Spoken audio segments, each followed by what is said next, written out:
the annual fest of Women's Development Cell Miranda House, a collective that is driven on the principles of intersectional feminism. Gender Mela is essentially our annual event that we did not have last year, but we've launched again this year.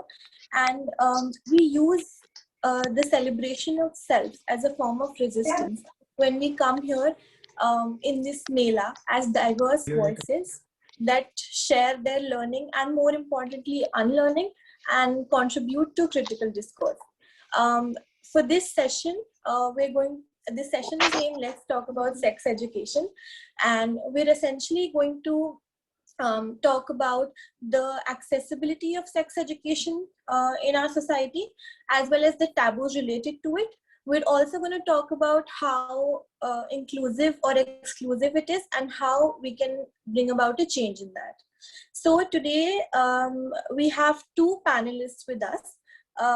We have Miss Artika Singh, who's the founder and president of Taarini Foundation. Taarini Foundation focuses upon menstrual health management, reproductive wellness, and sexual education. Artika ma'am, we welcome you. Thank you so much for joining us. And from Pratisandhi, we have a core member. Miss Niyati couldn't be here with us due to some personal reasons. So we have a core member, Miss Namrah, joining us. Pratisandhi is a not-for-profit organization that it has dedicated itself towards making sexual education more accessible. Thank you so much for being here with us, Namrah.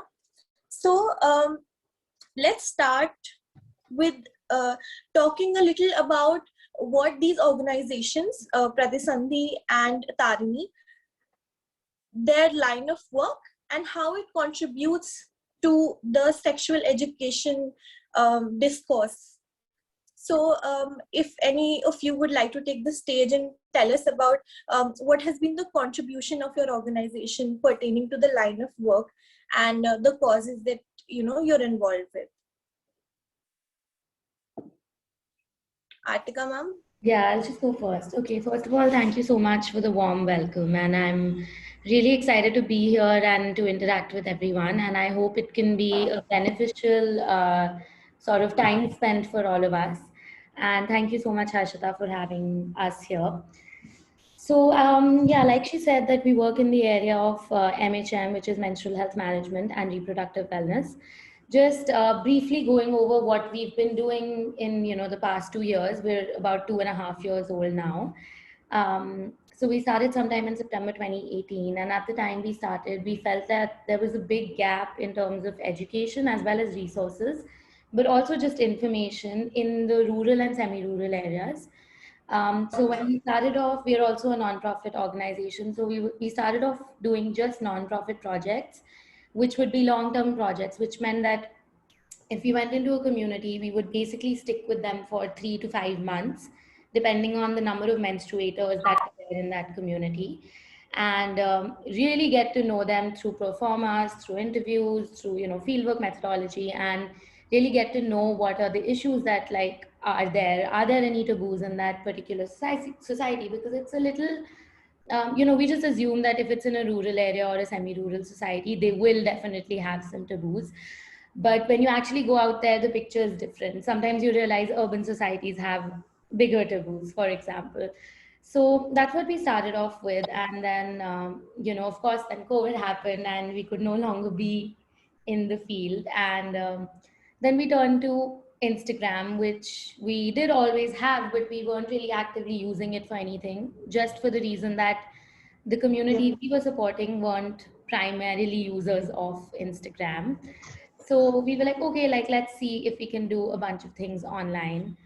So we did actually manage 2 projects, one in rural Bihar and one in rural West Bengal online. But apart from that, we realized that there were so many students and there were so many young people who were, even if they weren't students, who were wanting to know about it, who were engaging with the content we were putting out, who were liking the content we were putting out. So that's how we just sort of moved online and started doing resources online. And, it was so great. And I'm so glad we did that, because I get to meet all of you also because of that. And yeah, so the fact that we moved into the urban space gave us the liberty to also expand into areas like sexuality, also expand into areas which are more about sex and less about the medical aspect of sex and menstruation. So that was a great shift, and it's just been a great experience. And yeah, I hope to share more with you as we proceed today. Thank you so much. Namrah ma'am, would you like to take that forward? Hello everyone, I'm Namrah. I know we were all expecting Niyati to be here, but she's unavailable and I'll be filling in for her. So I'm from Pratisandhi. I've been attached to Pratisandhi for almost 1.5 years now. And we are a non-profit organization solely by students and youth. And we started 3 years ago. We recently had our third birthday, and we've speaking of numbers, we've impacted around 10,000 people since the day we began, and we're extremely proud of that number. The kind of programs we do and the kind of areas we focus on are, of course, sex and sex education, but we also talk about topics like menstruation, which is because it's very interrelated, right? And that's what we realize when you go ahead and start a non-profit on such issues, is that you can't look at them in isolation. They're all pretty interconnected, and you can't talk about one topic without tapping into another. And our programs largely speak of that. A while ago, we started a program called Listening Circles, which was just people sharing their experiences, not just about sex, but intimacy, and how we realized that there needs to be like a differentiation made in the two topics. Our other programs, we have been on ground multiple times. Recently, we just finished with our March drive, which was dedicated to our birthday. And exactly as Artika ma'am said, that there are two different kind of narratives you see, especially in a country like India, right? There's one where you see a conversation that is sort of starting to get normalized, and then you go out there and look on ground, and the reality is very, very different from it. So the kind of work we do, there's one program called Bridging Gaps that we work with schools and youth. There's a college cohort, and then there's a school cohort where we teach them about CSE, which is comprehensive sexual education, which talks not just about sex, but and the medical aspect of it, but about consent and boundaries, and just boundaries not just in sex, but in general with friends, and how intimacy and sex are different things. So it's been 3 years. I've been with them for half of it. And I think I wouldn't work anywhere else than with Pratisandhi. So yeah. Thank you so much, Namrah. Congratulations to Pratisandhi on completing 3 years. Since both of you have talked about the rural and urban divide, in regard with sexual education or sanitary accessibility, what comes into mind is a phrase that is very popular in feminist theory: the personal is political. So while sex education is a very personal thing, like sexual well-being is a very personal thing, the socio-economic position of a person plays a huge role in the accessibility as well as the education provided to them regarding this. So what is your take on seeing the two parts of India being so widely divided when it comes to sex education and sexual well-being? Okay, so I think I'll take this one and I can start with this one. So I think recently when we did go on ground, and after a year of being like online purely, something that I can say this for the whole core team and everyone who's there, we realized that we had prepared so much, and we had prepared like huge guides and just the entire workshop, but we realized that most of it was almost not applicable to them, because when we did go there, the first thing that we had to tackle was not something related to sex, but about the fact that it didn't want to get knowledge from us, because they don't see us as one of them, right? They see us as people coming from outside, from like well-to-do homes, basically rich kids coming to educate them. And we heard this statement, and I personally remember like this hitting me really personally, that a woman said to us, "आप क्या हमें बताओगे? आपको थोड़ी कुछ पता है, आप तो घर में रहते हो, आपके पास तो छत है." And we were going to homeless shelters, and that was the first workshop. And then we realized the kind of changes we needed to make in our entire module on ground, because we had been for a year dealing with only people from the urban setting, from schools and from colleges. And we realized that once you do go on ground, there are so many different things.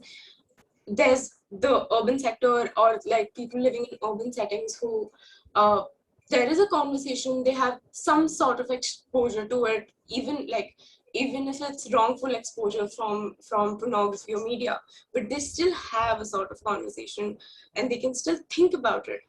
When we did go on ground, we with women, it was we asked them this question, like, do you engage in sex just for sex, just for pleasure? And they didn't, first of all, they didn't answer.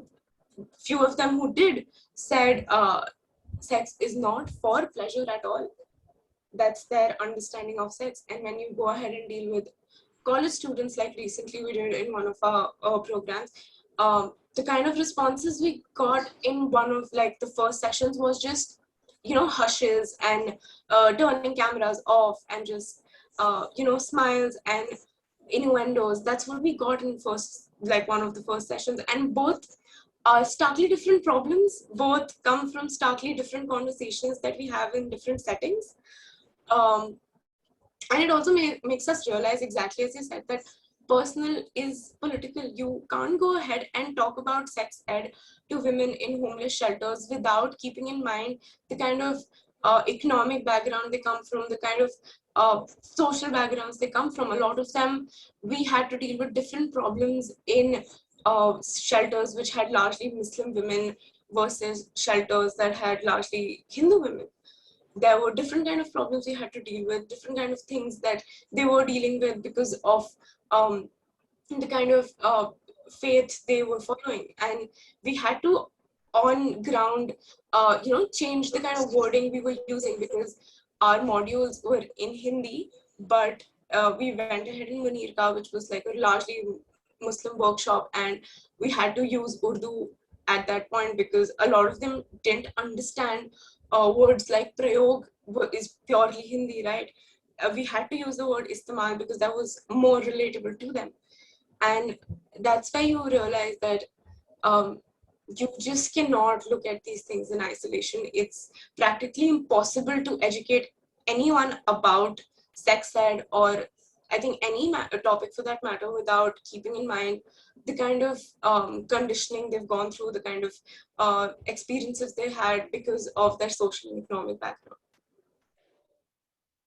Thank you, Namrah ma'am. Artika ma'am, would you like to say something about this? Thank you so much for sharing your experience, and I'm sure it must have been a very daunting experience, because when you prepare and go and you get pushed back, it's I know how it feels.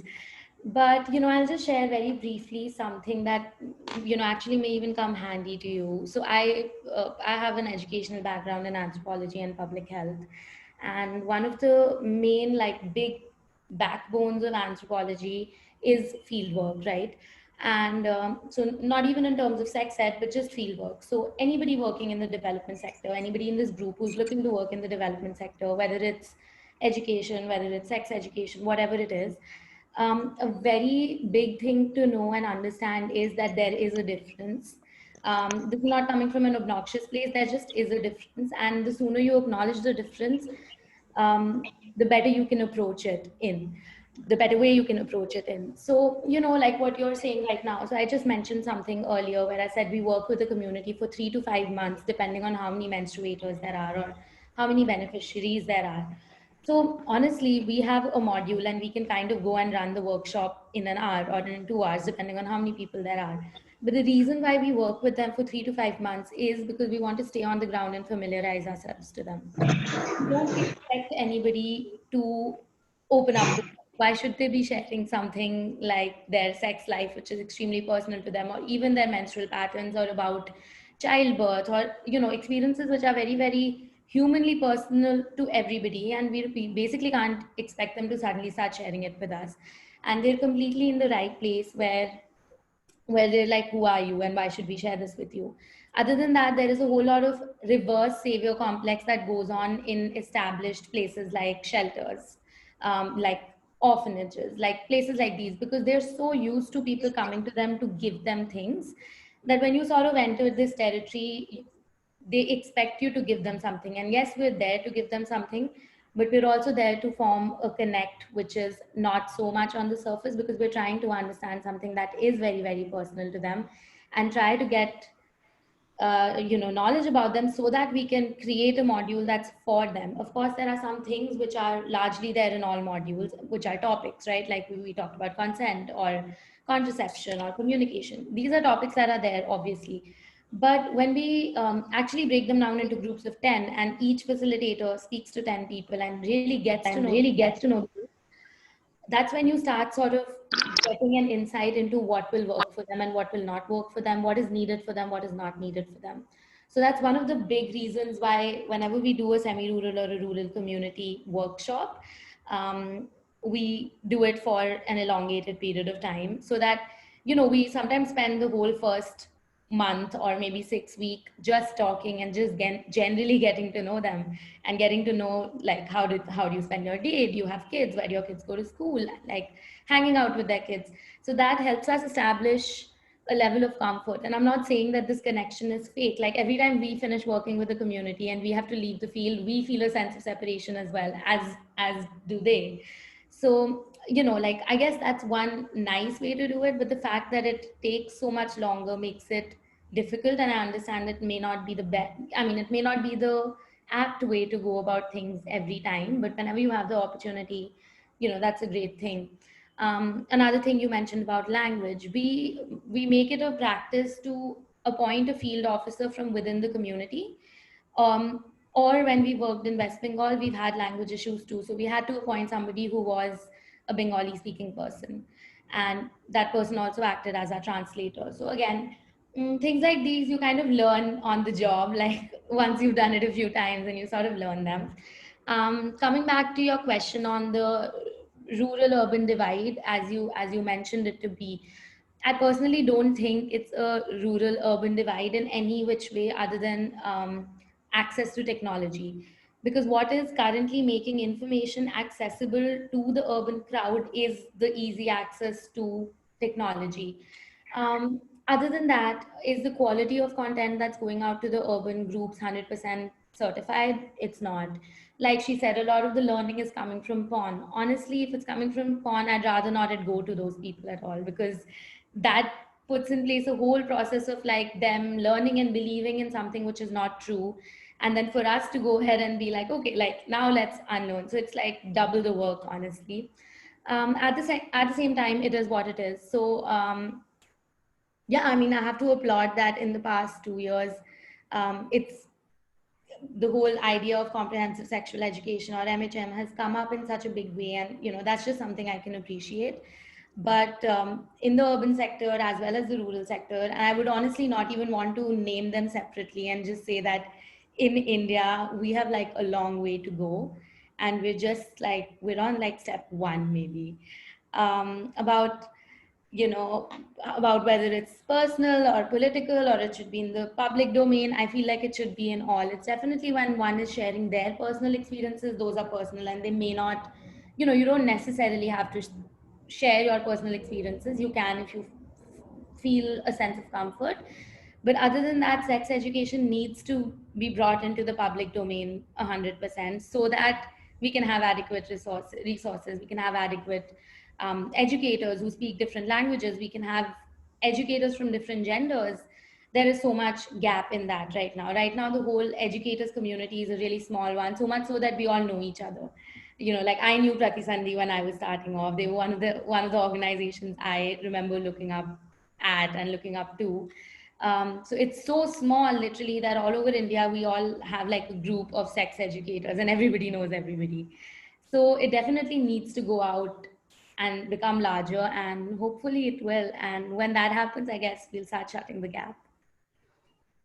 Thank you so much, Namrah ma'am and Artika ma'am. So since both of you mentioned the sources from which people get their sense of sex education for the very first time, and for a lot of people, the main exposure towards sex education has been mainstream media or pornography. So in that case, why do you think it is important to have professionals in the field of sex education? Shall I go first? Thank you. So, like we said, we're at a very nascent stage in terms of where we're at in comprehensive sex education, or just simply even talking about sex in the country. So, let's even separate the education bit from it. So when mainstream media is firstly making movies, they're more coming from a place of liberation of sexuality or of expression of sexuality, and not so much from a space of education. So that's one of the problems. But at the same time, there are some movies which have done a good job, or some sources which have done a good job of at least portraying the liberation bit well. Do they do much in terms of education? They don't. I'm not even going to go ahead and discuss porn. Like, of course, there are a few people who are making ethical porn right now, or who are making, more realistic porn right now. But all of that is paid, and that just means that most of the porn that is being consumed is neither ethical nor realistic, and it just leads to setting up of so many unnecessary expectations when it comes to sex, and just unrealistic things when it comes to sex. And it's just sad that that's the first thing somebody learns about sex, right? Because it can lead to like complexes in their head. It can lead to obviously misinformation, which can lead them to practicing things which may not be correct or ethical for that matter. So I would not, I mean, I would, if I could, I would tell like everybody to not use that as an educational resource, but I can't, which is why I just feel it's a really, really good idea to start it off in school.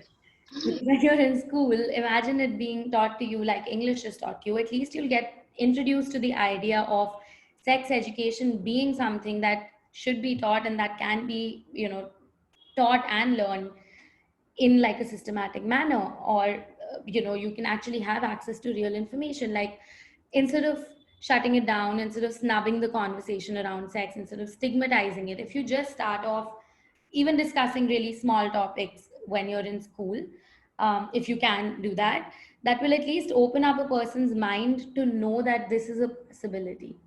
It's when people like are a certain age and they feel like, oh, like we don't know anything about it. Okay, where do we, like, what is the fastest, easiest way to get to know about it?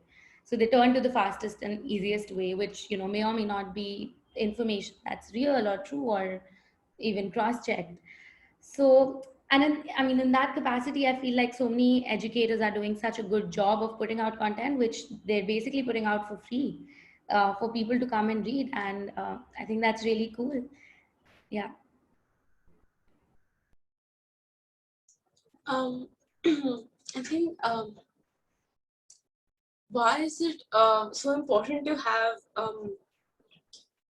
per se educators in the field of sex ed?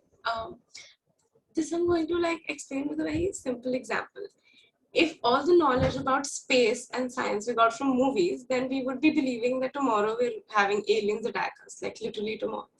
That's literally what mainstream media does, right? When you go ahead and attain all your information from media, you get this very rosy image in your head that, sex is supposed to be smooth, it's supposed to happen like in the perfect way the first time you do it, and your body is supposed to be trimmed, toned, and white. Because, and the problem why this hasn't like stopped is because, again, it's very capitalistic in nature. You go ahead and you sell such ideas and people capitalize on them. You have ads for vagina whitening creams, which is absurd because vaginas are not supposed to be white, the darker spots on the body, right?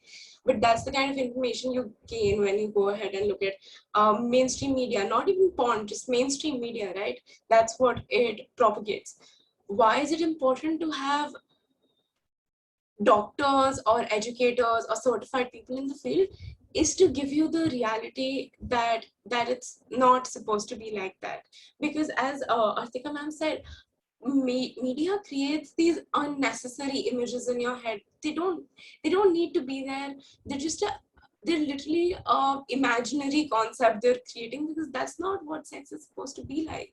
That's not what a lot of things are supposed to be like. Because coming back to the example, if we go ahead and attain all our knowledge about space from Netflix, then we're going to believe just these really weird ideas of, I don't know, Star Wars and Avengers, because they don't exist. They're all imaginary concepts, and that is exactly what media propagates in terms of sex. You go ahead and learn ideas like a lot of questions that we have at Pratisandhi from outside, we get like, is vaginal discharge normal? And people think that it's not, that it's something that's wrong, that is happening with their bodies, which is that honestly so sad, because it's a very normal thing to have. Your vaginas are not supposed to smell like gardens, because no, that is the idea that media goes ahead and propagates, that you cannot have stretch marks, you need to have a certain body image, you need to have, there's only this certain type of way breasts can look like, and all of that. And when you go ahead and talk to doctors about it, and you ask them that, is this what it is like in reality, they tell you that it's not. But they have to then work through all of that conditioning to then, as Artika ma'am said, that you have to first make them unlearn, and then make them, push them to believe this idea which they now think is not true. And that is why in the field we need people who are informed, who are certified, who know what reality is, who know that, and who can make other people believe that, this is what it is, and this is all this while whatever you've been taught, that's just a very well directed movie that's being sold to you. Because that's what sex ed in media is like. It's just a very this dreamy painted picture of, just perfectly toned bodies, and just sex without they don't portray things like communication, they don't portray consent a lot of times. And they give this idea in your head that ऐसे ही होना चाहिए, this is what, and that's what teenagers, which is the audience that largely consumes this, teenagers then go ahead and grow up with this idea, which further propagates other problems. Mainstream media is also one of like the standing pillars of rape culture in India, because that's what they propagate, right? They don't propagate consent that well. A lot of them, they don't propagate consent at all. And that is why you need to have like proper educators, even not if doctors, then people, having the educational backing for it, to know that what it is, and who are clear enough to make you unlearn and then get you to learn the right things.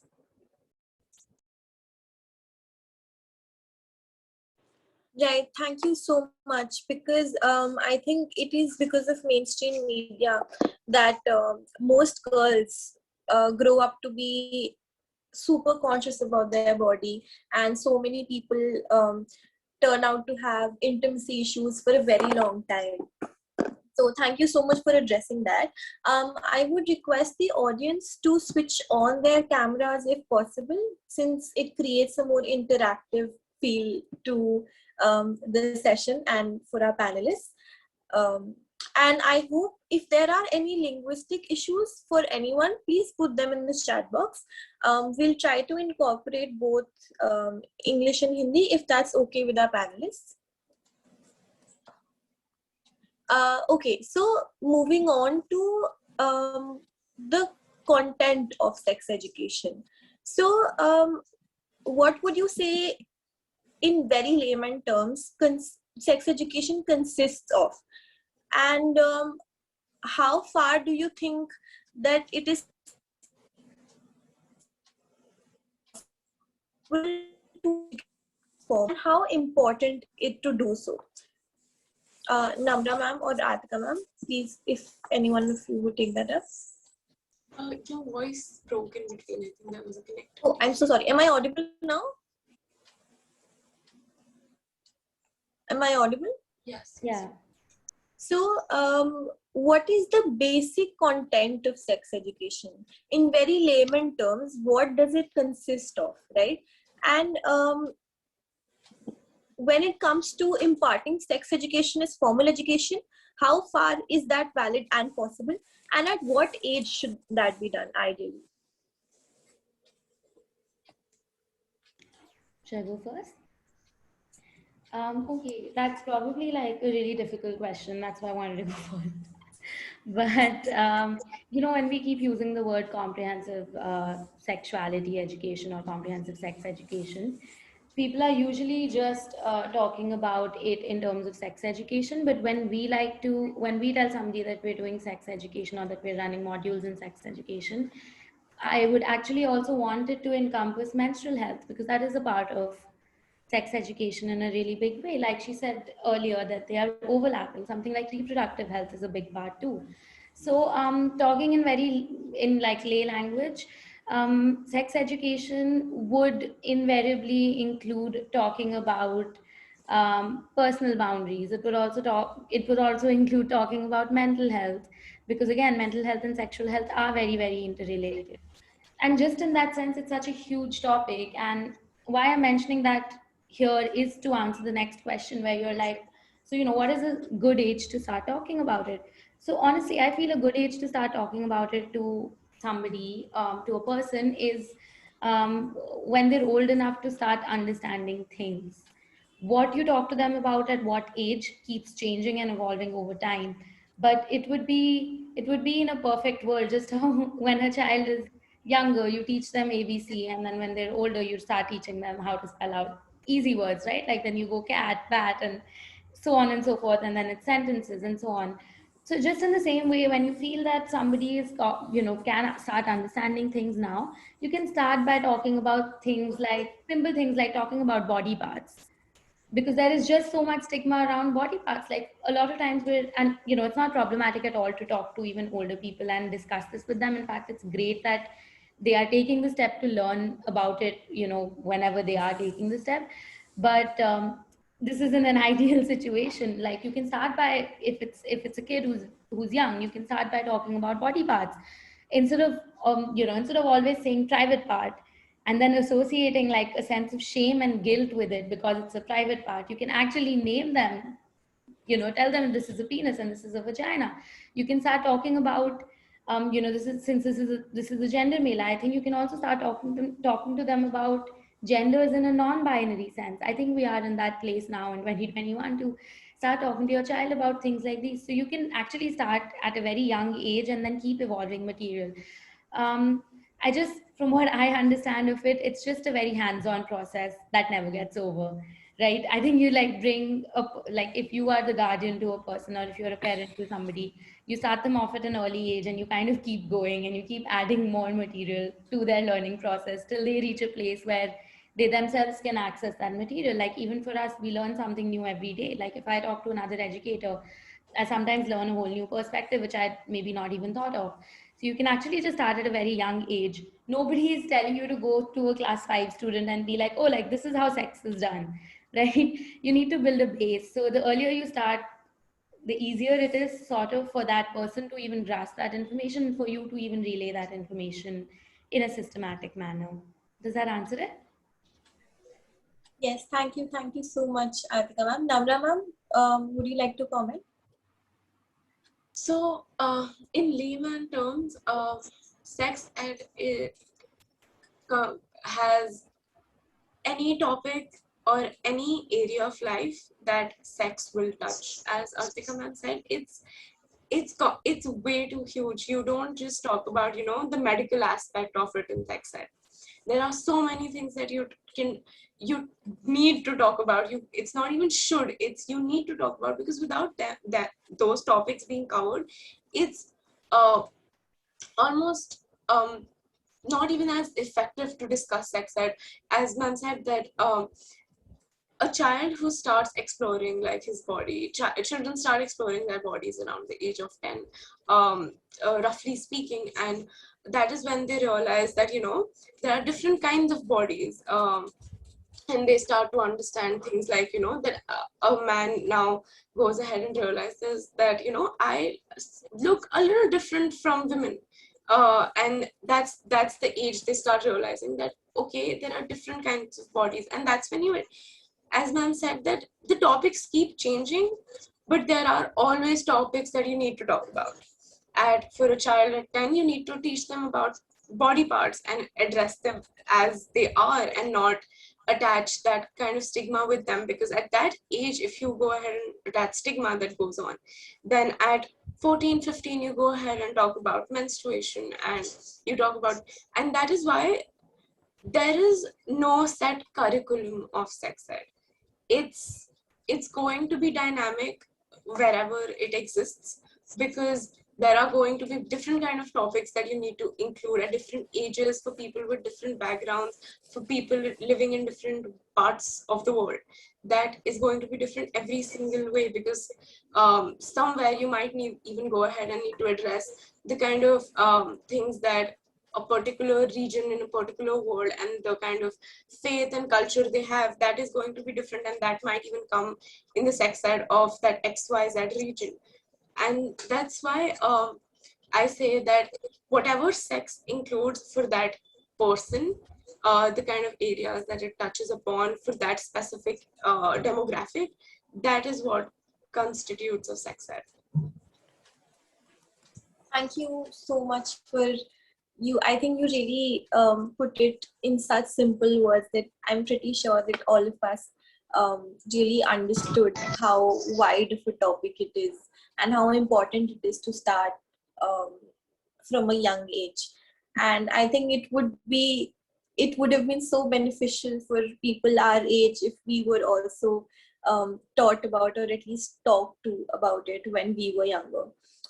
But on another aspect of sex education, the kind of sex education that is imparted in our country, do you think there are also some negative aspects of it?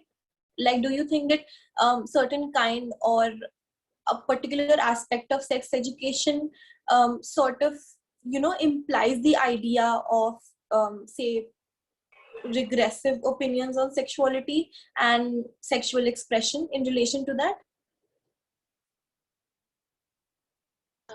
Do I take this first? Okay, so talking about sex ed in India, there are largely two things that we find not something that should have been there in sex ed in the first place. First is the idea of portraying sex as a very binary concept, that there are only two genders that exist, because when you go ahead and look at like condom ads or curriculums that were being given in schools, they just mention men and women, and that's about it.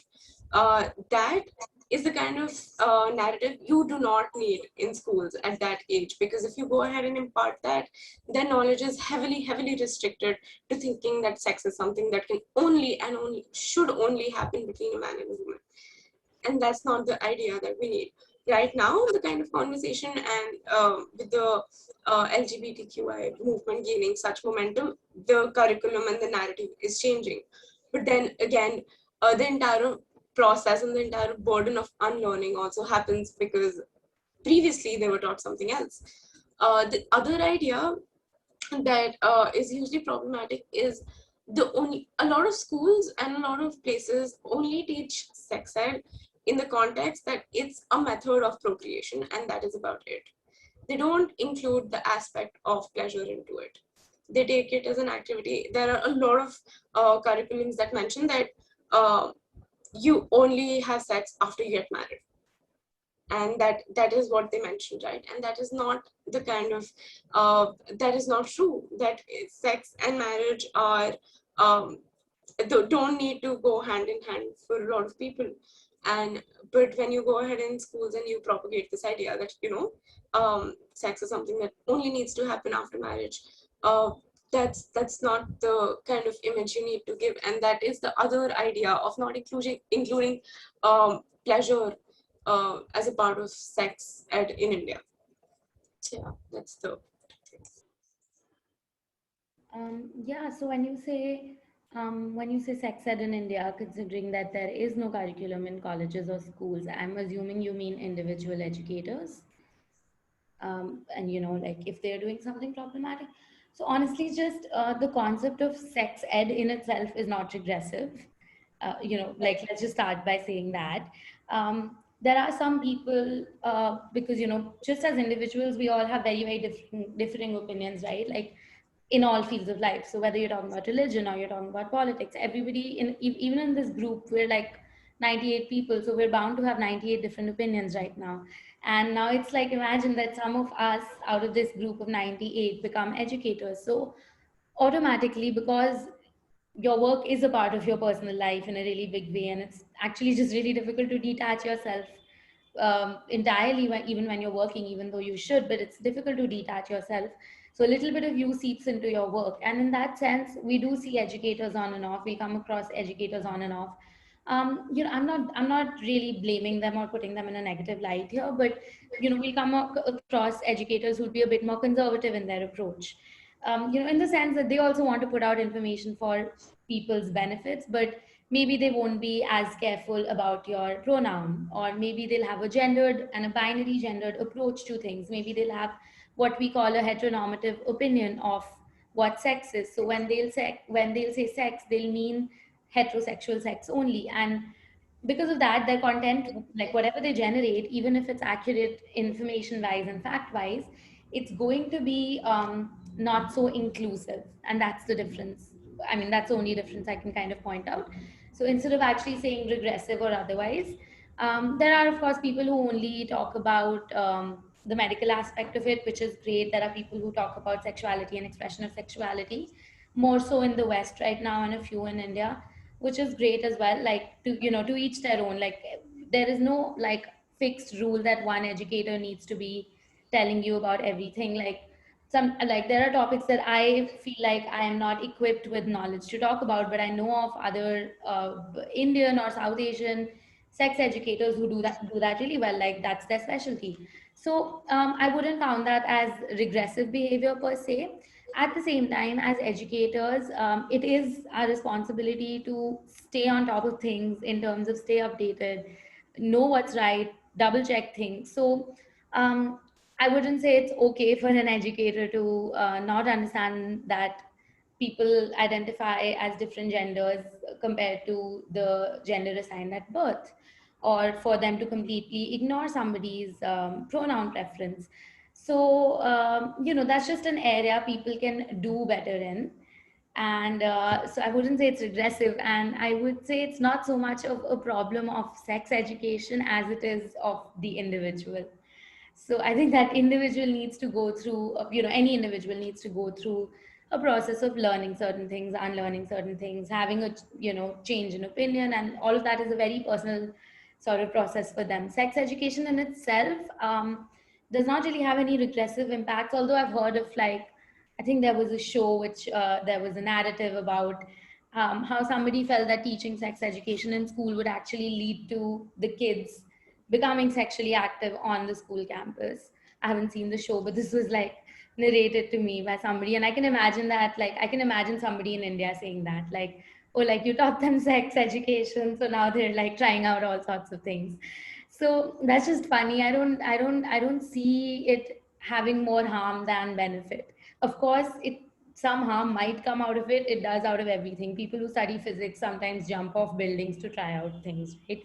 So that's not so much our responsibility. But in general, sex education as it has existed for many, many years has never been a regressive concept in itself. Of course, years ago, when the concept of binary was not acknowledged in terms of gender, sex education even in its progressive form, did not include the concept of fluid genders or gender fluidity. But everything evolves, and so has what sex education means right now. So yeah, I think, like, I don't know if I can point at something and be like, that's regressive about sex education. About people, yeah, sure. Right. So essentially, it comes down to the individual that imparts the sex education, which also comes back to the sources that we. Am I audible? So it essentially comes back to the sources that a person is exposed to when it comes to sex education, like schools or maybe gynecologists, both of which places can be really intimidating for a young adult woman to go to, right? So what I understood out of what the both of you have said are two things which essentially are not touched upon, are pleasure and not making it non-binary, right? The cisgender heteronormative idea of sex, right? So firstly, let's talk about pleasure. How do you think that it has been excluded and from sex education, and why do you think it is so important to include pleasure, especially for women, pleasure as well as consent in the so to say curriculum of sex education, and how can we take that conversation forward? Well, I wouldn't say it's just for women. I think it's for all marginalized genders. Right. Exclusion of pleasure or just not having enough conversation around it. I think one big space is that when you're still talking about contraception, or you're talking about things which are a little more physiological or biological or medical, people will still take it a little more seriously. But when it comes to pleasure, it suddenly becomes something that's extremely scandalous, which becomes a barrier. It becomes a barrier in conversation between people, because you're actually, even talking about pleasure, you're objectively trying to talk about pleasure and not really making it a scandalous thing, but it has just earned that repetition over the years, which is creating a barrier in conversation. That would be, I think, the first thing. The second thing is that for somebody to be teaching pleasure, they need to be knowing what they're saying. For a lot of things which come under sex ed or menstrual health management, they're factual things. You need to know your facts. You need to be trained to know your facts. You need to be trained to know how to deliver your facts as well. You need to be knowing the variations of each of the facts that can exist in terms of what's normal and what's not. At the same time, it is still facts. When it comes to something like pleasure, there are no facts. Like, one big fact when it comes to pleasure is that every person has a different idea of it. Every person has a different way of realizing it. Every person has a different way of expressing it. And like, that's kind of like the core ideology behind pleasure, that it's not something that you can necessarily be taught, because a lot of time people I've seen do pleasure coaching and talk about pleasure, and they actually discuss tricks and tips of doing things. And while that may be fine, I feel like I don't understand it entirely, because what might work for one person might not work for another person, right? They may not be at the same level of comfort with their partner or even with themselves, and they may have a very different understanding of their body. So I think pleasure in itself needs to be taught in a much more inclusive way than in like a checklist way, that like 5 things to do when you're doing XYZ. So because it's a topic which is not just fact based, it needs a certain amount of understanding of human psychology even. So I think it's a topic that's more difficult to teach, which is why lesser people are teaching it, or at least lesser people are teaching it in the best way that it should be taught in. And I think the way to take it forward would be to stop sort of creating this entire hush hush scandalous thing around pleasure, or even masturbation for that matter, pleasure through masturbation or solo sex. But that does exist, sadly, that does exist right now. And then of course we have super sensuous condom ads, which kind of like, again, paint a picture which may or may not be true. And a whole lot of barriers in talking about pleasure in an objective way, or even even like really telling somebody that if what you saw on TV, or what your friend even told you, not even what you saw on TV, what your friend told you worked for them, may not work for you, and that's okay. So that's really where the conversation on pleasure needs to sort of start from. And yeah, hopefully also have more educators who are trained in talking about it in like a more holistic sense. Like I know for one, I'm not. So, you know, have more people who are trained in doing so would be a good step.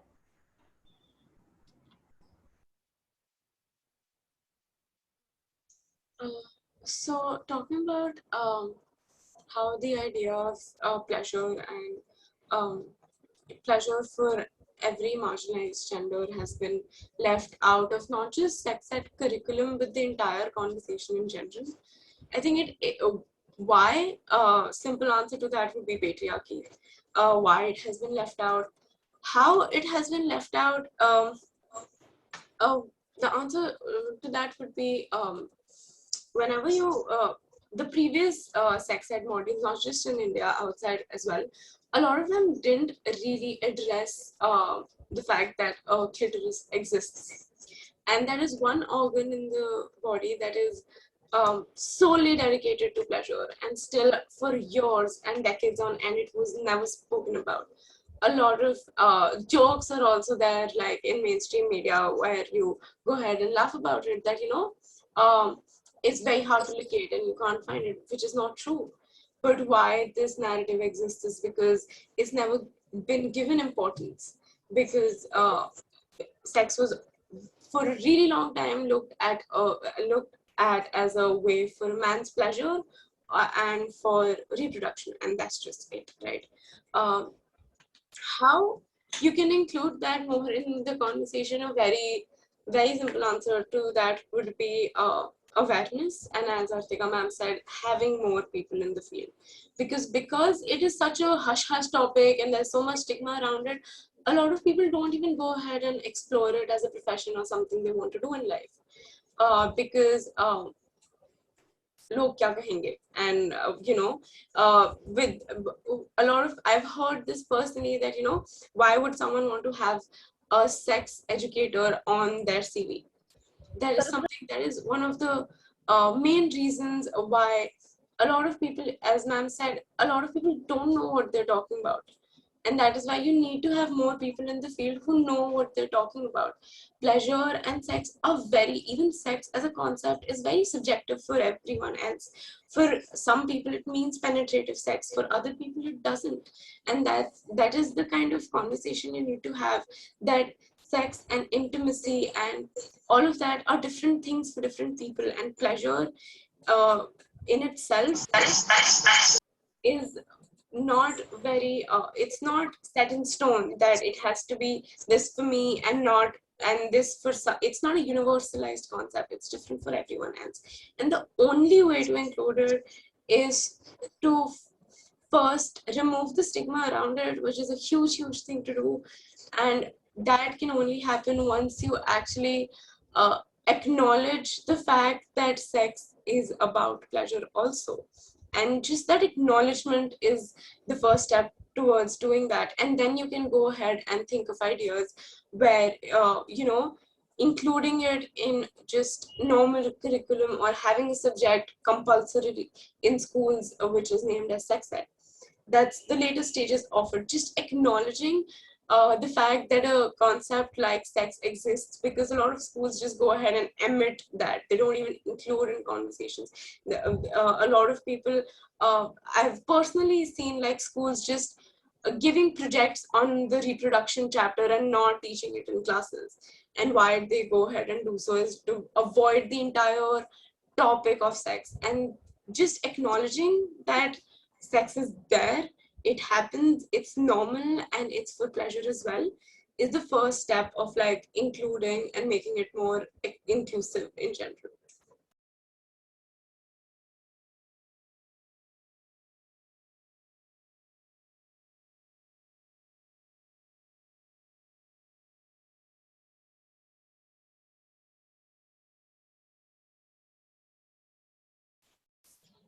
I think there's some issue with Harshita's network. Yes, I'm here. I'm so sorry. I'm really sorry. Yes. So thank you so much for bringing that into perspective. Another thing that you had earlier talked about is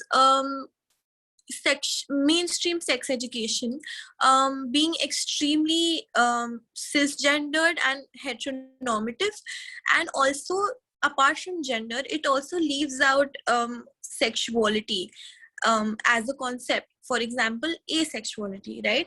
So what is your take on that? And apart from that, do you think that maybe sex education in the right way can be a way to sort of take a queer turn to understanding sex?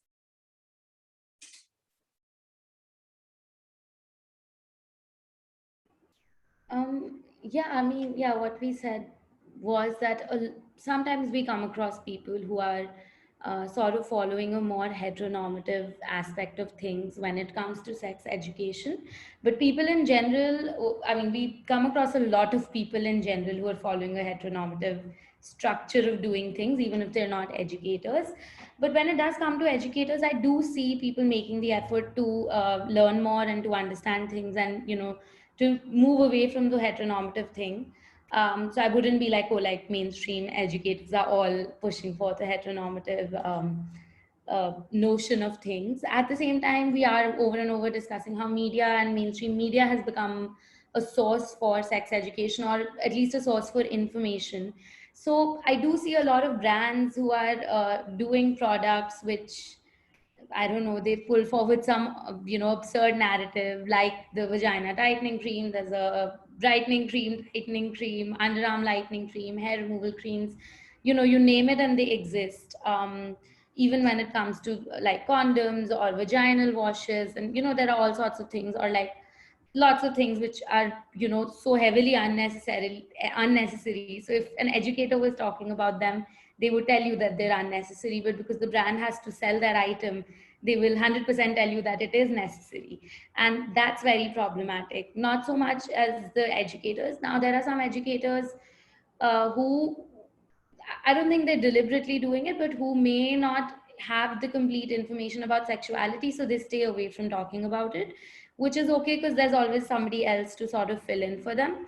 But the ultimate goal should be, for an educator at least, and for us as a society as a whole, in the long term, should be to understand these concepts and to understand them fully. Just because understanding them means you understand your peers, it means you understand people who are around you, who right now a lot of people's feelings go unacknowledged, or they don't know whom to talk to, they don't feel like they have a safe space even within their friends. So yeah, sex education is about talking about sex and educating people about sex, but it's also about actually creating a space where everybody is comfortable and everyone feels included, and in a very holistic sense, creating an inclusive society of which sexual expression is such a big part. So everybody needs to learn about it, but I just said that responsibility is maybe a little more on the educators, because we decided to do this as a job, right? Like, we decided to take this on as work, so the responsibility is more on us, but it's really on everybody also. I think the idea of like a very binary image of sex uh, happens because obviously it's something that we're trying to change. CSE does include sexuality and topics touching sexuality into it, but that is a change that's come right now.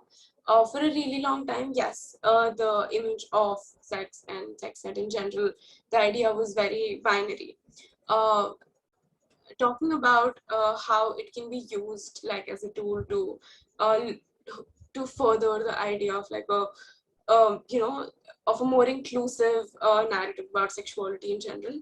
Of course, I mean, if you go ahead and teach in schools at like a very young age that, you know, sexuality is something that is, you know, you can identify as what you feel like, and you identify and you can comfortably come out about it, and the entire idea of like identifying as asexual, that is something that can exist and that is okay and that's normal. If you go ahead and from a very early stage propagate that entire narrative, then of course it's I think the best way to make schools and just general places of conversation a more inclusive and comfortable space to just exist and express, because uh, right now, because sex ed isn't like a part of the curriculum, and it's a very stigmatized topic, a lot of people don't also want to talk about, a lot of people who don't find sex pleasurable go ahead and feel this need to not talk about it at all, or feel abnormal about it, uh, because all our lives we've been taught that sex needs to like happen at one point in life, and it's been taught as like it's been only taught as a way of reproduction in general. But the people who don't want to engage in it now don't feel comfortable about it. But when you go ahead and, as I said, include this at a very early age, you're actually creating that kind of thought that it's okay to to not want to have sex and to identify as whatever you want to identify as. Right. Thank you, Namrah ma'am and Artika ma'am, for putting that into perspective. Talking about safe spaces, as Artika ma'am mentioned, my last question to the panel would be about creating this safe space for talking about open discussions regarding sex education and sexuality or pleasure. So what do you think, and as we have talked about throughout the session about introducing it at an early age so that it is not contaminated by the false ideas or narratives that mainstream media creates. So in that sense, how do you think that institutions should play a part in imparting formal sex education, in the sense that it does create a safe space for people to normalize it from an early stage? Thank you for the question. Well, I mean, I can talk about how institutions can contribute towards sexuality education or menstrual health education, uh, and separately talk about safe spaces. Just because I personally don't necessarily believe that each and every institution can double as a safe space for any individual. Just because I mean, like, I know safe spaces as a term is just very sort of used casually a little bit nowadays, I feel like. But for a space to actually become a safe space, it takes a lot. It takes a lot of amount of trust that goes both ways, back and forth between all of the members of the community. And a school may or may not be. I mean, if a school or a classroom can be a safe place or a safe space for sharing, wow. But I don't necessarily feel like that's a very easy thing to happen. Even in college, I don't know if that's a really easy thing to happen. But at the same time, I have to mention that institutes, because everything is already structured and there is a certain system already in place, can actually make a positive contribution towards sexual education or towards menstrual health education. Like, first off, like, why do only menstruators, and I wouldn't even say menstruators, because when you're in school, your schools basically do have a heteronormative outlook. So schools only want to teach the girls about menstruation. That also not all schools. For a lot of people just learn about menstruation on their own, or after the first time they've had their period, or things like that, right?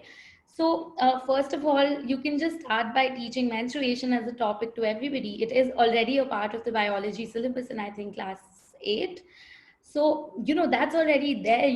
That can be the first step. Like, that's easy. I've heard of people who join some of our workshops and they'll say that, oh, like, our teacher said, oh, like, read that at home and come, or something, which is absurd to me.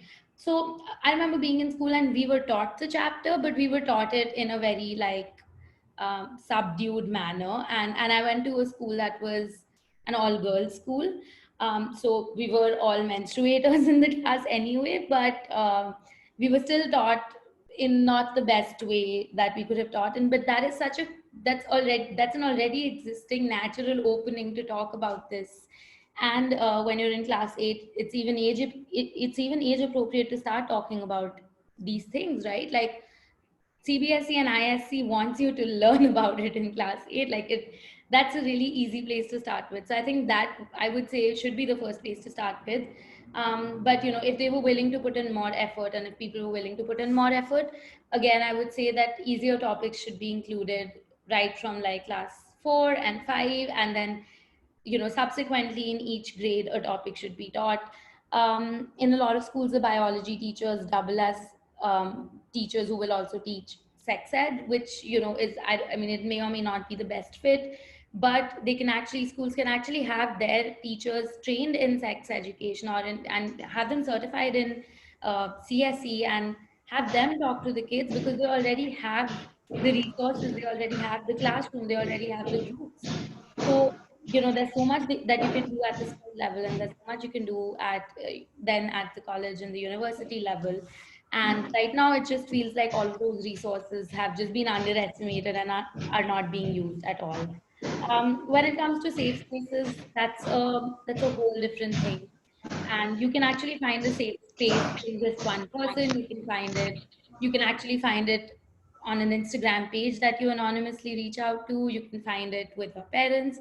And that's something I would say is a person's personal preference and personal sort of comfort, where they find that comfort and where they find that trust. So I don't know if schools can organically become a safe space, but they can become a place where the process at least starts, or at least takes off in the right direction.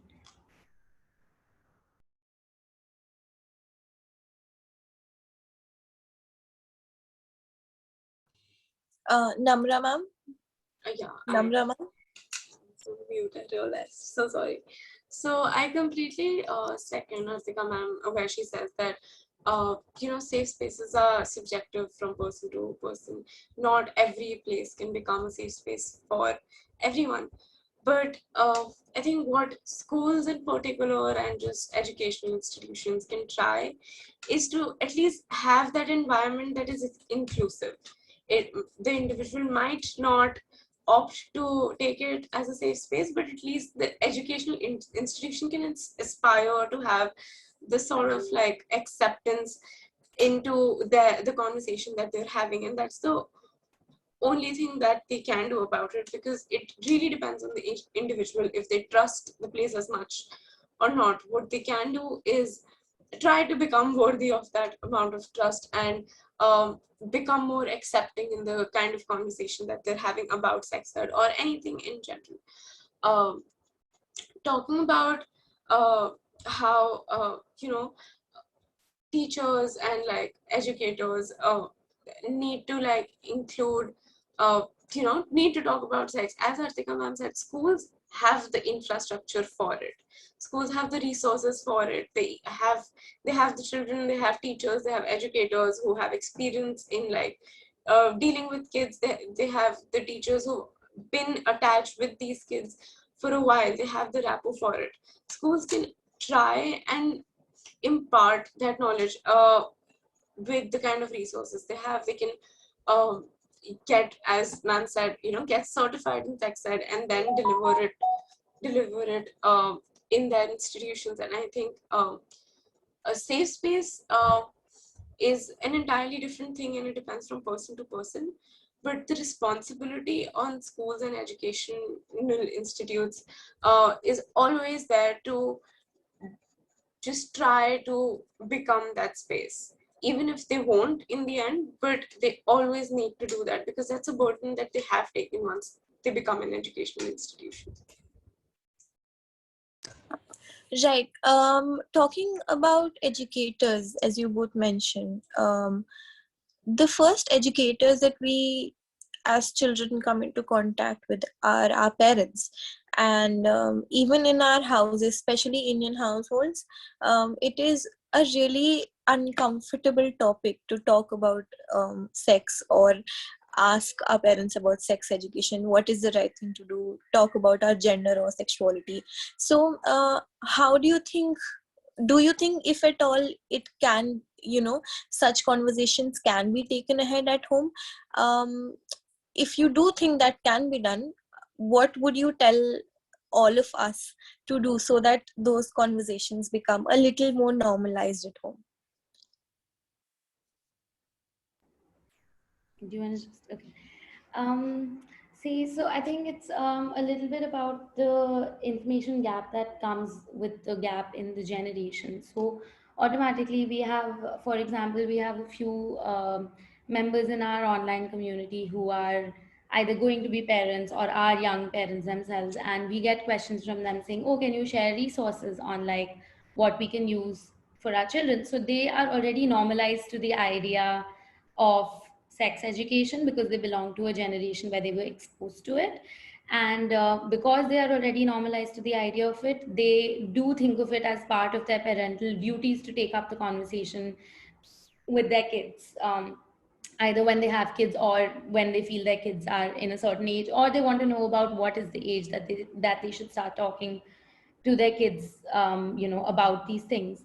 When it comes to maybe our generation and our parents, the thing is that they weren't formally taught. Like, we just acknowledge that none of us were formally taught in school, or even, none of us came in contact with any sort of education in terms of sex or sexuality while we were in school. We only learned, through our own means post school. So automatically most of our parents weren't really exposed to the idea of it, so a lot of their understanding of the topics is not coming from a negative space. It's just coming from a space where they genuinely weren't taught as well.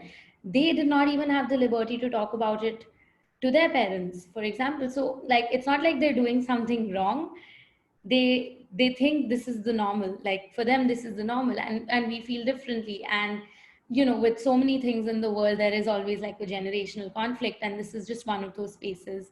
But for people who are maybe our age and who have who are like young adults now, it's a good idea to actually reverse the direction and talk to your parents about it, because you're the one who's normalized to it. You're the one who's normalized to the idea of having that conversation. So instead of making this a space for conflict, or instead of making an issue out of it, it's actually maybe a good idea or a good experiment to try, at least to actually reverse the conversation. Try talking to your mom about it. And so many times we've realized that when we've tried talking to our parents about it, they've been hesitant, and then it's become like an anecdotal journey where they do discuss experiences from their past, or experiences from when they were growing up with respect to their sex and sexuality both. So it's just all of these things, because they're human experiences. They're tedious processes which do take time, and they do take a certain amount of patience. So for young parents, I think we have it easier. For everybody who's going to be a parent from now on, there are so many things that we now understand, that we understand as parental duties, and we want to pass on to children if we do decide to have children. And yeah, so I think it's easier for us, but I'm sure like 20 years later there'll be some new things which we won't know and the next generation will know, and so on. So yeah, that's about it.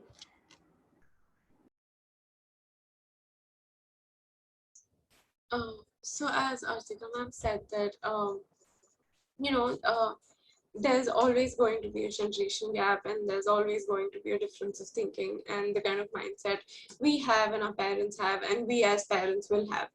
Um, Talking about how to is a conversation possible? Absolutely, but the only difference is for every home the starting point is different.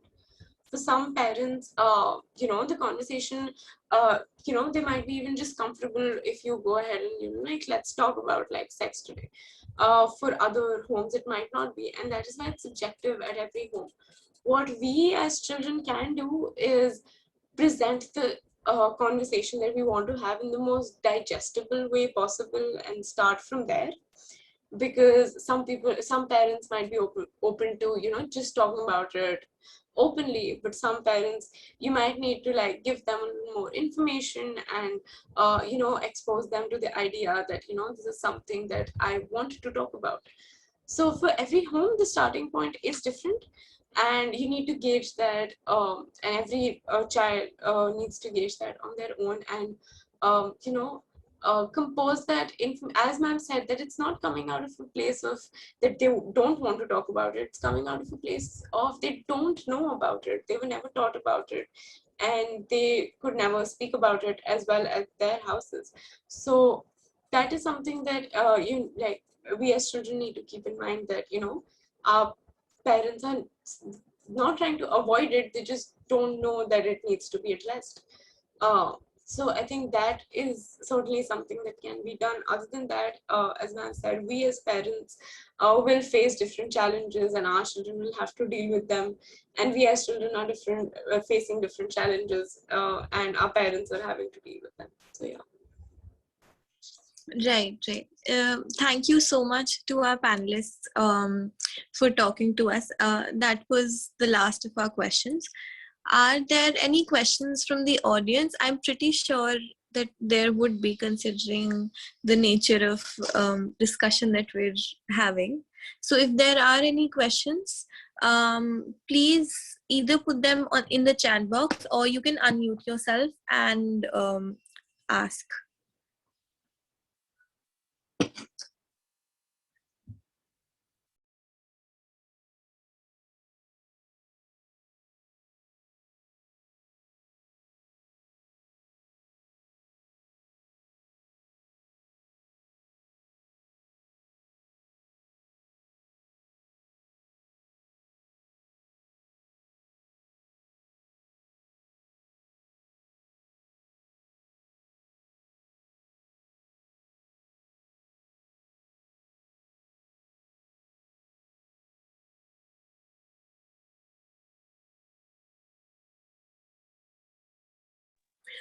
Meanwhile, okay, so we have a question from Gurnur.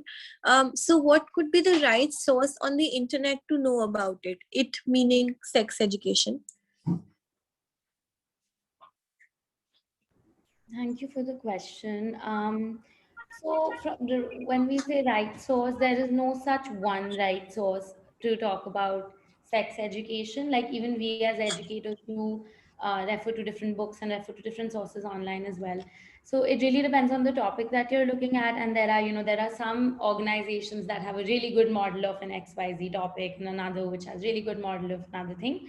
So why the whole sex educators sort of movement has blown up online is because sex educators, especially on Instagram, are kind of collating all of this information from different sources and putting it out there on their channels using, posts and stories and reels.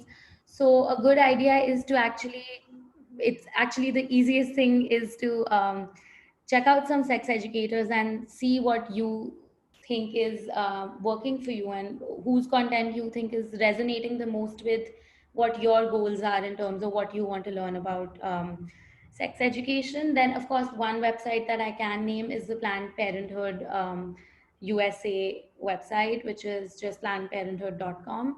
I think, but if you just type Planned Parenthood, so that has more of a systematically spaced information, a little information about each topic. So that could be a great place actually for anybody who's looking to just start reading about it. It's a great place to start. And small personal pitch, but we do workshops as well. So we're currently doing 70% nonprofit projects and 30% in workshops with college students and young adults, wherein they are paid workshops, but for students that they're at a discounted rate, and all of the money is put into the nonprofit part of the project. And we're doing workshops on Sex Ed 101 and sustainable menstruation. So if anybody is looking to learn through a workshop, they're usually just up to 30 people in a workshop, so that interaction is possible. And yeah, so you can please write to us on our Instagram, which is at Team Taarini. And yeah, does that answer your question? Thank you so much, Artika ma'am. Are there any other questions for the panelists? Hello. Hello. Yes. Am I audible? Hello. Am I audible? Yes, you're audible, Sneha. So as you said that basic socialization begins at home, like we have often noticed that small children like of 7th or 8th class start asking their parents about, mom, what is this? What is, why my sister is, sitting at bed because she is menstruating, and they stop telling them, please, these questions are not meant for you. You do your own work. So instead of saying this, what are the other possible ways by which we can just tell our kids? Because because in search of these questions, they often go to internet sites and just search about this, and they often go to websites which are not meant for them, like porn websites. So what are the other possible ways like parents should adopt to tell their children about their questions that comes in their minds?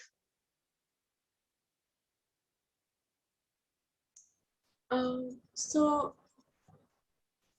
the first step obviously would be to talk, tell your children that, if like the example you gave us was, if someone's sister is menstruating and, her brother asks like, why isn't she doing anything, or why is she sick? The first step obviously would be to tell him that, what menstruation is and like what his sister is going through. Other than that, the kind of questions that you can ask your parents would be, telling them that I do notice a difference and I want to know about it, and ask them that, and tell them that, as a part of, if like the conversation is happening with parents, as a part of the family, you can then go ahead and ask them that I think this like is an important conversation to have for us to be educated, and I don't want to go to the internet for it because I don't trust the internet, and I want my parents or like my guardians to go ahead and educate me on it. That's the kind of approach I think that would really help with them understanding where you're coming from, and where how you want to get educated, and you trust your parents more on it. Yeah, I just have to add to this to say that we were talking about how socialization begins at home, and we were talking about how probably the first educators you come in contact with are your parents. So Harshita was saying that. So actually, the first educators you can come in contact can be your parents, can be any other guardian, can be your siblings, can be anybody, especially when you're in the formative, ages of growing up. Like, I guess once you reach the age of like 18, 19, 20, then the difference between how an 18-year-old is thinking and how a 25-year-old is thinking may not be that large. But when you're still growing up, the difference between a 10-year-old's thinking and a 15-year-old's thinking can be very, very large, even though the space and age is the same amount of years. Just because they've had more opportunity to learn something in terms of their formal education and otherwise. So actually anybody can play this role of the educator. And when it comes to menstruation specifically, we meet so many young menstruators who've, maybe been menstruating for 3 years or 2 years or even 1 year, and they have no idea why it's happening. So every time it happens to them every month, they don't know why it's happened. They just think it's happened because, the reason they've been told is because they're a girl. And that's the only reason they've been taught. So when it comes to menstruation, more specifically, and like I was mentioning earlier, that is a physiological process, literally. Like, that has nothing even to do with expression of sexuality, and that should be taught completely neutrally in school as well. And if it's coming to parents as a question, then definitely should be addressed in the most honest and factual way, as the case is. And yeah, I think that would be like the only suggestion to anybody who's a guardian to anybody in any capacity, whether it's as a parent or as a sister or as a brother or sibling, whatever it is. Thank you so much, Namrah ma'am and Artika ma'am. Ayushi has a question for the both of you, which is how to become a sex educator. She wants to know the process to become a sex educator.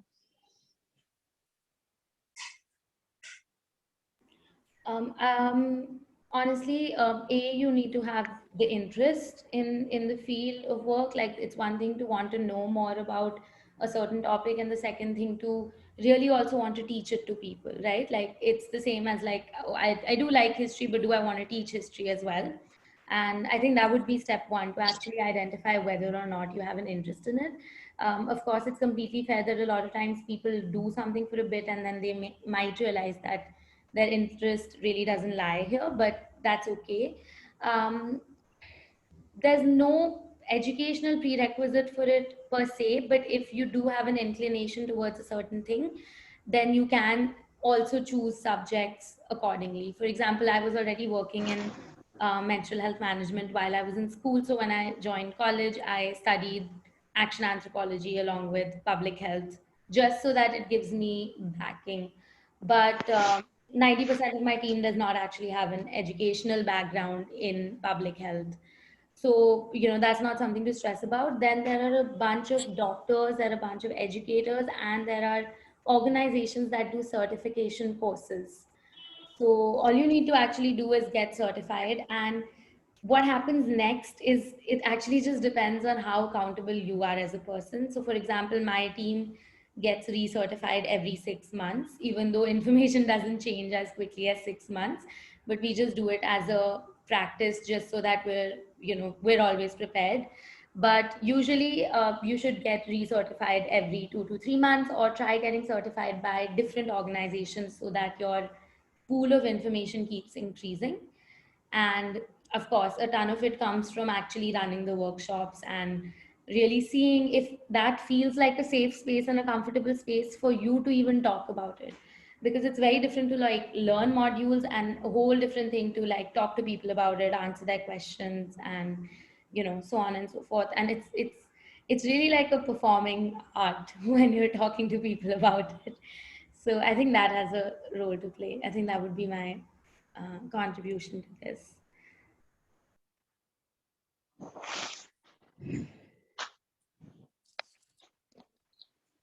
Namrah ma'am, would you like to add to that? Okay, so I like completely agree. Like, all like there are a lot of courses that you can go ahead and opt for, and get yourself certified. I think certification is the best way to go forward. And then, most of it, like you can have all the knowledge you want, but you need to be in the field to actually become like a proper sex educator. And yeah, the first step obviously would be to actually have an interest in the field and know that this is something you want to do as a career option. So yeah, that's just about it. Thank you so much. Aditi asks, what is your take on pornography for pleasure and issues like ethical porn?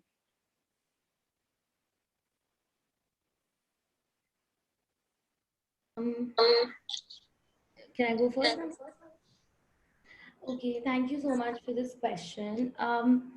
First of all, just like if I just can take you back to talk about porn, just the idea of watching porn was normalized only for cishet men, and it was like scandalous and like wrong and vilified to such a large extent if anybody was watching porn.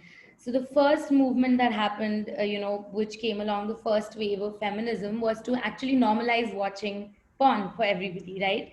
And that happened, and it was like, okay, like it's cool for everybody to watch porn, and it's actually completely okay to find pleasure in whatever space that works for you. Find pleasure in the way that it works for you, whether it's through a partnered activity or through a solo act of pleasure, or and just like because you're talking about pornography for pleasure, I'm just bringing in a conversation about pleasure, that actually it's completely okay for you to find pleasure in whatever you find it in. So whether it's through use of toys, or whether it's through practicing a certain act of a fetish, the idea is that your pleasure belongs to you, and you should be the one deciding what works best for you. So pornography for pleasure is good for whoever it works for, and it's not good for whoever it doesn't work for, really. So the issue here, like the issue really here that we can actually talk about, and that I might have something to say about, would be talking about the lack of ethical porn, or talking about performative sex, which is what most of the porn industry is doing. So performative sex includes things like faking an orgasm, things like each sex actually ending in an orgasm, things like genitals looking a certain way, or people behaving in a certain way during sex, or people talking in a certain way during sex. And the whole even right now, the whole larger part of the porn industry stands on like pillars of aesthetic portrayal of sex. And in reality, sex can be anything. It can be messy, it can be not really, it can be dark, so you don't even know what it looks like, it can be anything.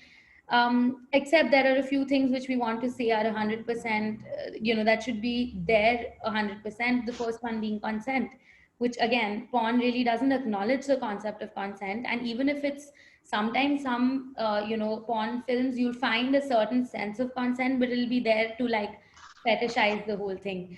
Then racial, using racial, quote unquote racial, because, that's not a term that we acknowledge or use anymore, but using that to sell porn is a whole different thing. Like using people of certain nationalities or people who look a certain way, and then to create material around that is unethical, basically. So while porn in itself is, not what the issue is, the issue really is how it's being made. What kind of values it's putting out there, what kind of information it's putting out there, because like we acknowledged, a lot of people learn whatever they know about sex through porn, and a lot of it is just performative. Like all like every time you have sex, doesn't have to end in an orgasm. Orgasms don't have to look the way they look like, and there's so much around that, about how it should feel, look, sound, how you should talk during, or how you should have an interaction during sex. So that's really what the problem with porn is. And I think that's where like this little dilemma sort of comes up, where you're like, oh, like I do enjoy watching porn, or it does give me pleasure to watch porn, but like how do I watch it? Because I like know in my heart, I know that it's like being produced in an unethical way. Another aspect of porn not being ethical is the kind of treatment that goes out to the people who are involved in making of the films, or the maybe the lack of contraception, because a lot of times if you've noticed, or if anybody's had any experience of watching porn, you notice that there's complete lack of contraception, right? So yeah, of course, like there are other ways to maintain pregnancy, but what about things like STIs? There is no conversation around that. So the whole problem arises where you're like, oh, this is pleasuresome for me, but but I also know that this is being done in the most unethical way. So like, what are my options here? So, for those people, luckily there are now some companies that are producing ethical porn, where the workers are being taken care of, the actors are being taken care of. There is a sense of realism being added to it. But at the same time, it is, all in all, it is a performative industry. And so if you're somebody who enjoys watching it, another thing, most of the ethical porn comes at a cost, in terms of it's not free online, it's a paid membership usually. So that makes it a little more inaccessible. But if you feel like that's something you enjoy, then that investment might be worthy to you. And even then, take it with a pinch of salt, and like know that some of it might still be performative, even if it might be much, much better than what you've seen otherwise, or what's available, in mass amounts on the internet. But some of it might still be performative, for sure.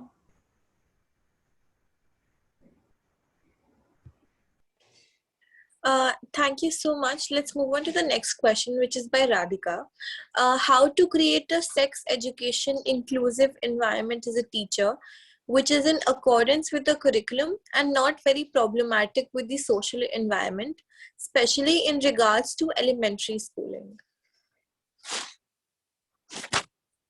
Okay, so as a teacher, I think the first step would be to tame your language and include, and not just include, but also not include things that aren't inclusive, using non-binary language, and being as acceptable as possible, and gauging the environment as to if whatever you're imparting to the children, if they're grasping it and be comfortable in talking about it. Secondly, in regards to elementary schooling, as we mentioned before, there are the kind of topics you engage with at different stages of life are different. For elementary schools, the topic, you will go ahead and first educate them on the science of it, and then educate them on things like intimacy and boundaries, and just how even topics like intimacy within friendships and consent are the kind of things that you need to include in elementary schooling, and they're absolutely essential. The curriculum, the CSE curriculum of sex ed is something that people can look up to, because it's quite inclusive, and it also gets updated at intervals, and includes like things which are more in accordance to the social environment per se.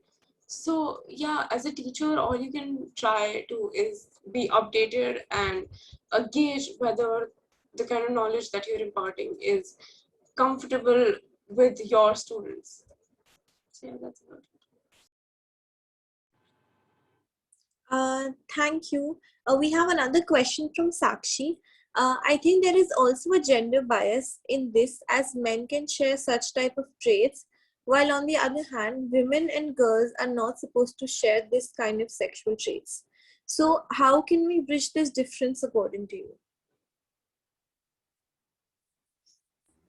I think we are already bridging the difference. You're right, there is a gap, and there's a gap that's always existed, and it's, we acknowledged it's patriarchy, and it's not just women, but it's all marginalized genders and all marginalized people who, have sort of not found the space to express themselves or even have conversations about this without being like stared at or looked at in a weird way, or, being made fun of. The whole thing is that being able to express anything, including like talking about sex or including talking about your experiences, comes from a place where you need to understand that there is equality that exists. And the more people start, the more you as an individual start feeling like you're at an equal footing, you will have more courage to express yourself. Because while there are a lot of external factors that stop you from sharing, or that physically stop you from putting yourself out there, a lot of times ऐसे ही question पूछ रहे हैं बच्चे. a lot of times the inhibitions come from like within you. A lot of times you don't feel like a certain thing is the right thing to say, or you might feel scared in sharing a certain experience because you've been made to feel this way for years. So it's a process about bridging the gap. Is really like a process, and the more equal you feel in all spheres of life, the more courage you'll have to come out and share, and vice versa. The more courage you have, the more equal you'll be able to feel with any other person who exists in the society.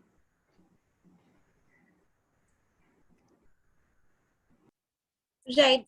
Another very important, I would say, question that we have is from Aditi, about with something that is very relevant. How do you think one should approach matters like sexual expression during current times, that is the pandemic? How can technology come in handy, and what should one be careful about? I think with the pandemic, a lot of us, a lot of people faced, the lack of sexual expression in general, because it's not a very chartered territory for everyone, and it's kind of a very difficult territory to also navigate.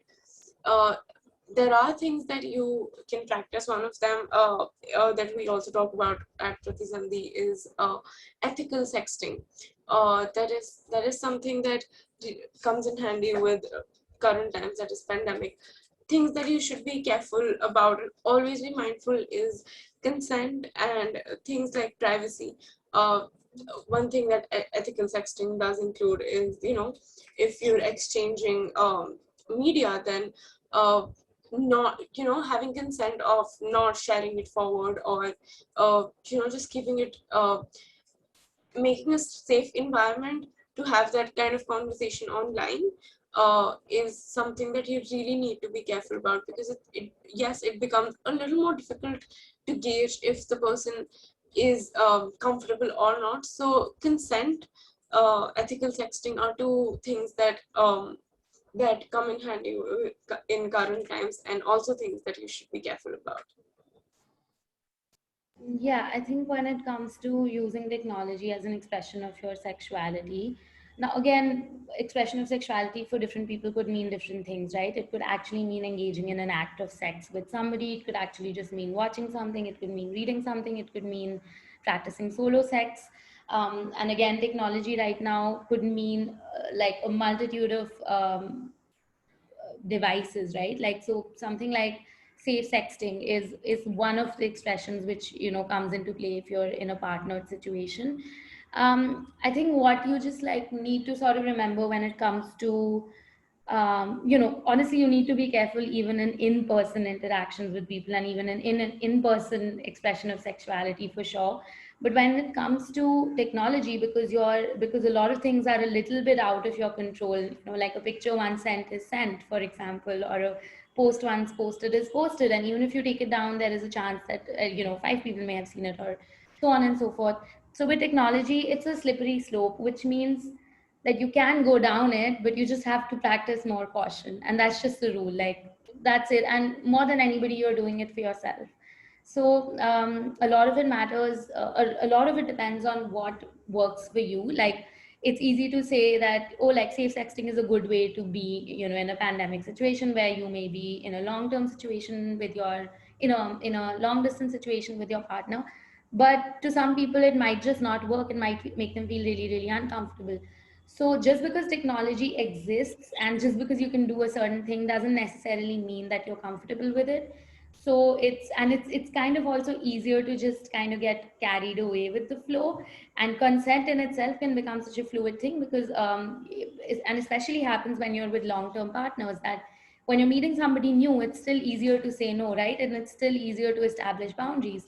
But when it comes to interacting with somebody you've known forever, you've known for 2 years, 1 year, 3 year, whatever, it becomes a little bit difficult and it becomes a little bit blurred because you yourself are not sure about whether you're comfortable with it or not.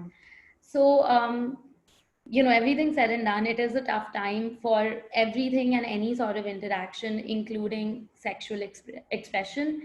And you just have to practice caution. And, you know, whatever you want to do is possible, but you need to identify for yourself what you're comfortable with and like what is the safest way of practicing it. Thank you so much for putting it out there. I think it's really important to be cautious while not compromising on sexual expression as well, especially in these times when we're not physically connected. Another question that we have from Anushka is sex has more of being a moral concept in society. So being in the process of discovery of pleasure, we often face dilemma whether our expression is right or wrong. What would be your guidance on this?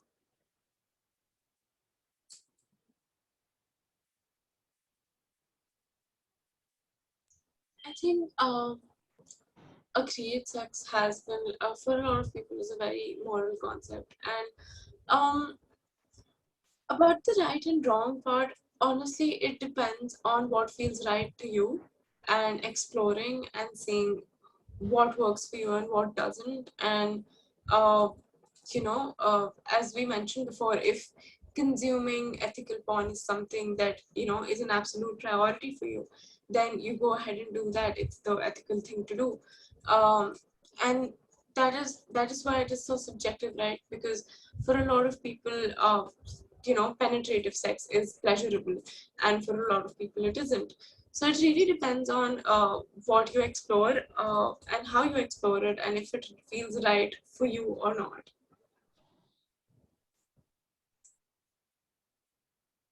Yeah, thank you so much for that. Yeah, I think when you say it's a moral concept in society, you're talking about how a tag of immorality is attached to expression of pleasure or just practicing sex. Um, and yeah, and sometimes you don't know what's right and what's wrong. And like, I think absolutely that's where sex educators might come in handy. You know, just like sort of cross-checking what you're doing or what you're practicing with content that's verified and factual is a good idea, of course. Other than that, like Namrah just mentioned, a lot of it is about what you feel comfortable in. You should incur no harm to yourself. You should incur no harm to another person as well. You know, it should not feel toxic to you. It should not feel like work to you, right? When you're in an explorative process, it should definitely not feel like work to you. And I think that's, I guess that's the only thing we can say about guiding you on this. Another question that we've gotten is from Shubha. As mentioned rightly by you, the pandemic has restricted you, and when you're operating online, so your audience is limited to urban class, where people have at least some idea about sex education. But how do you think sex educators can reach those in rural areas and towns during these times of pandemic when field work is not really an option? Yeah, that's right. Like fieldwork was really not an option, but like I mentioned before, right at the beginning, I mean, in the middle of the pandemic, sometime around June last year, we actually did figure out a way to do two field projects. One was in Murshidabad and one was in a semi-rural locality near Calcutta. And it was definitely more difficult than doing a field project if we were able to go on the field, but we did pull it off. And the idea was to actually find people from within the community, train those people to be your spokespeople, and then we also actually got them connected to some technology, taught them how to use Zoom, and ran the sessions online for about 2.5 months. So it was nothing compared to what it feels like being on the field, and it was also shorter than what the field experience would have been, but it was still more impact than if we had done nothing. So with everybody having access to phones, it's actually become easier, because if nobody has a phone, then it's a whole lot of things, because you need to actually arrange for a device. But if you can even identify 5 people in a group of 20 people who have a phone, and you can just teach them simply how to download an app and connect with them, it just kind of makes your job half done. It will obviously never be the same as the experience of being on the field, but at the same time, it is something that we planned on and we did do. So I definitely can tell you that it does work. We just had to additionally get a translator on board, and that was fine. And other than that, it worked out the best it could have worked out in the pandemic situation.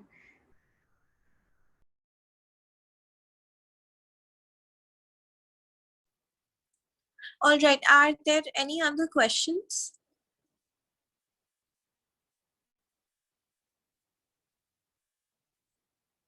All right, we've had quite a lot of questions from our audience. Thank you to the audience for joining. Thank you, Artika ma'am, Namrah ma'am. Just to end this very informative session on an informative note, what is one sexual well-being tip that you would like to give to all of us? Just one.